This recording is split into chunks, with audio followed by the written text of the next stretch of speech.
What is up, budgeting family and friends? My name is Shirria. This is the Shirria Mac channel, where I am documenting our six-figure debt-free journey as an entrepreneurial licensed clinical social worker, along with my husband, who is a welder. Together we have a combined income of about $130,000, and we are in six figures worth of debt. We started our journey in October of 2023 with $305,884 worth of debt, which includes credit cards, a car payment, a HELOC, my student loans, and our primary mortgage. And we have a goal to be out of that debt, have it completely eliminated by December 31st, 2026. And we are documenting and sharing our journey with you guys here in the form of monthly budgets, weekly budgets, debt updates, transfer Tuesdays. Because I am an entrepreneur with my own private practice, I do also share the income that I was able to earn at the end of every month in the form of income reports. And coming at the end of this month, which will be this week, or the first of next month, I will be doing my net worth updates, or tracking my net worth. We do have a goal to become millionaires, but we don't know when we will reach that goal, or we don't have a goal. We don't have a date attached to that goal. But our goal is to pay off the six figures worth of debt by December 31st, 2026, to then increase our net worth, build passive income, and hopefully become retire able or work optional by the age of 50. And that's actually when my husband turns 50, which will be in 9 years. So if that sounds like a journey that you are interested in following and that you can be informed and inspired by, please make sure you click the subscribe button so that you do not miss any part of our journey. Today's video is my June week 2 budget. I know I had said I was going to try and get these out more consistent with the weeks. So like I would get June week 1's budget out after week 1. But I fell sick on the second week of June, right after my son graduated, and everything kind of went to the wayside while I was recovering from my eye and sinus infection. But I am back and I came out punching. So I'm trying to get these videos up and out so that I can start July exactly where I want to be. And we will get right into it. Alright, so I do have my budget template on the screen. June week 2's budget went from June the 6th, Thursday, June the 6th to Wednesday, June the 12th. We do budget weekly because my husband is paid every Thursday. I am paid every Friday. And so our budgets go from Thursday of one week to Wednesday of the following week. The income for this particular week was projected at $1,750, and that included $850 from my husband's full-time paycheck, and we actually earned $903.40, $900 from my my full-time paycheck, and I actually earned $936.67. I got $41 from doing my auntie's hair, so that was a side hustle, and then we got $15 in a return, and so that brought our actual income to $1,896.07. We go over to savings, and savings for this week was planned at $295. So we put $50 into my high yield savings account. $50 was budgeted for my husband's savings account, but he didn't put the $50 in there from the previous week, so he ended up putting $150 into his savings account. Nothing should have come out from M1 Finance. That was set up according to my previous jobs pay, how I got paid with them, and I've never changed it, but it just so happens to always, I guess, work out. Well, since I'm paid weekly, it is always in there. I just never can track which every other week is going to come out. Christmas 2024, we put $25 in there, or we planned to put $25, and we did actually put $25, $10 into my son's savings account. And I always say I'm going to transfer that over to a 529, but I'm currently saving with Ally, and I have a goal when it gets to $1,500. I'm actually going to transfer the $1,500 into a 529 plan. And then $50 into my daughter's account. So we didn't put $50. We probably paid $25 on a transaction that she put on my Hilton American Express, and then we transferred $25. And then we didn't actually put the $100 towards the New York trip for this week because this was actually the week that we were going to be in New York, and we actually ended up saving $896 by the time we went to New York, and we only spent $675 or something like that. So our savings for this week, actually, we had planned to save $185, and we actually saved $260 for this week. So that was good.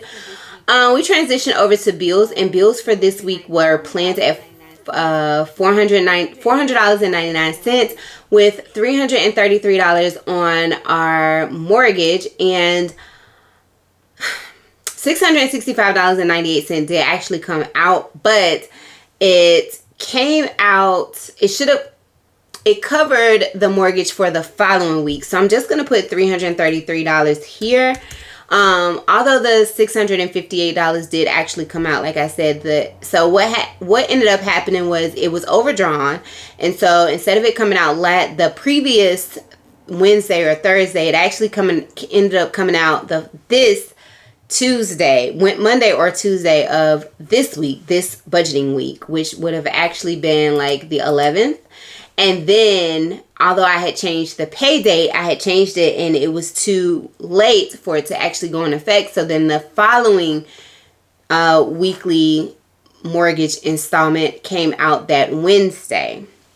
And so it ended up looking like they were both in this week's budget. And technically they were, but it was for the following week's budget. So I did take that out.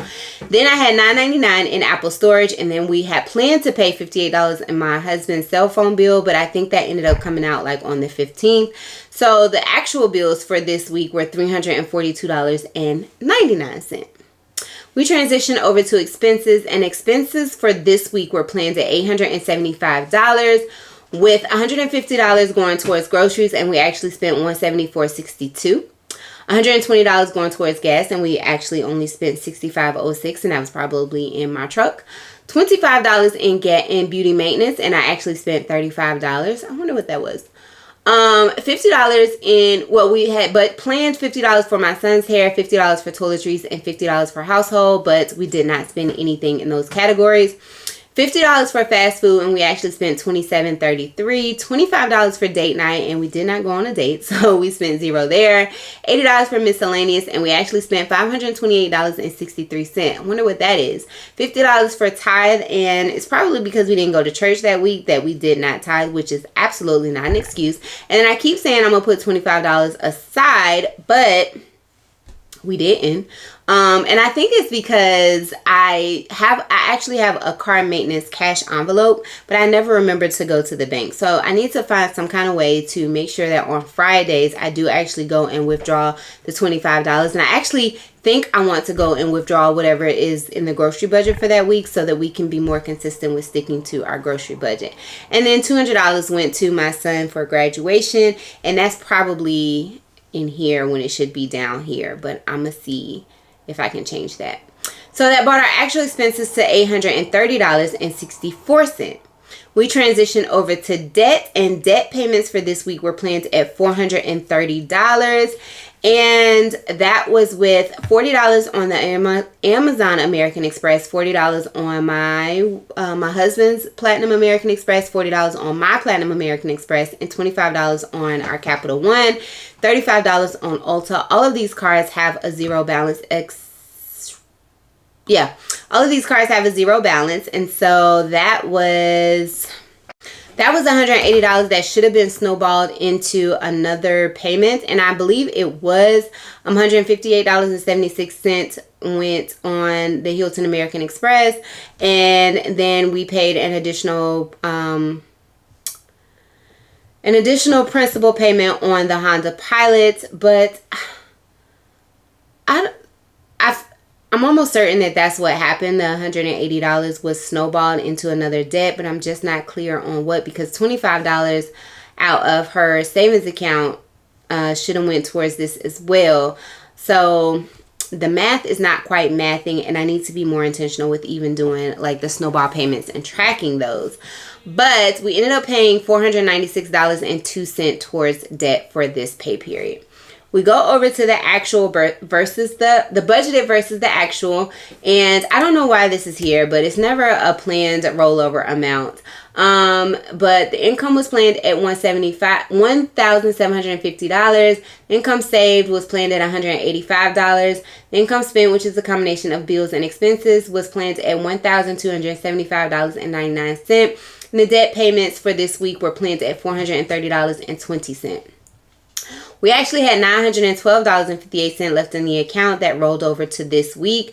Then the income was $1,896.07. We saved $260. We spent $1,173.63, and the debt payments were $496.02, with a leftover remaining balance of $879. And I'm not sure how accurate that is, but I do know we were not overdrawn. So we now go to the breakdown. In the breakdown, we had 13.5% of savings, which is good. I love to see that. 17.8% of bills. 43% of our income went towards expenses for this week. And then 25.7% went towards debt. That's okay. We were over in several categories: groceries, beauty, and miscellaneous. And so we will go down and see what transactions put us over in the categories. So that is that return. I got a return from William. Groceries at Aldi, $35 at miscellaneous, and I wonder if that was the beauty. I don't know. Okay, so $35 was the facial wax. I probably got my eyebrows, my mustache, and my chin waxed. My husband went to the ABC store because my son's graduation cookout was going to turn to an adult party. We got on the boat this week for my son's graduation, and so some of those expenses did go towards that. We gave my son $250, and so that was probably, that went into miscellaneous when it should have went towards his graduation. Then again, groceries at Harris Teeter, fast food. I bought some worms that I had to pay $3.41. I do have a worm bin, and I use the worm castings for the food in my garden and for my house plants as fertilizer. And then some more miscellaneous. We had to buy stuff for my daughter when we took her off to camp. And I had a doctor's appointment, which was put into miscellaneous. And then I had to pay for medication, which was also put into miscellaneous. And then we spent $140 in groceries. So those are the expenses that put us over those are the transactions that put us over in the expense category. So that is it for June week 2's budget. I am glad that we are actually having a rollover and we're not overdrawn. I think that has been very helpful in reflecting on this budget. Like I said, I do want to make sure that I'm much more intentional on making sure that those debt snowball payments are actually applied to a debt and not sitting in our checking account for other expenses to come out. So I definitely need to be more intentional with that. I have been more intentional with trying to apply some type of amount to the principal of my Honda. And usually I like to go in, because we start our new budget on Thursday. I try to go in on Wednesdays and see what other transactions may come out overnight, and then make an additional principal payment that is then recorded and reflected for Transfer Tuesday of the following week. So no other improvements that I can notice here. I'm glad, that my husband's income has increased. That is very helpful. I have recently renegotiated my contract with my consulting position. And so although I won't be immediately paying myself all of that increase from the renegotiated contract, I am willing to give myself a little bit of a raise. I'm thinking like 1.25% of a raise, just to see how that is reflected into my weekly expenses as well, or how much I pay myself. That'd be good. But then also, my business does have some debt, and I contemplated if I wanted to share my business debts on this page as well, but I think I want to keep those two things separate. But if I do decide to incorporate it, I will incorporate it on the income reports that I do at the end of the month, because I don't want to overshadow my personal finance journey here with my business debt or business finance journey as well. So that is it for week 2's budget. Again, I really appreciate you guys for coming back. And if you're new here and you have not already subscribed, please consider subscribing to follow our 6-figure journey towards debt freedom, early retirement, financial independence, retirement early by the age of 50. I don't know how I'm going to do it, but that is the goal, and I am putting it out into the universe. And if you feel like you can be informed and inspired by my journey, please make sure you have subscribed. And if you know anybody else who's on a 6-figure debt-free journey, please make sure to share my channel so that they can also be informed and inspired as well. That is it, you guys. I am breaking a sweat up here, so I have to turn this off so I can turn my AC back on. I will catch you guys in the next one. Bye for now.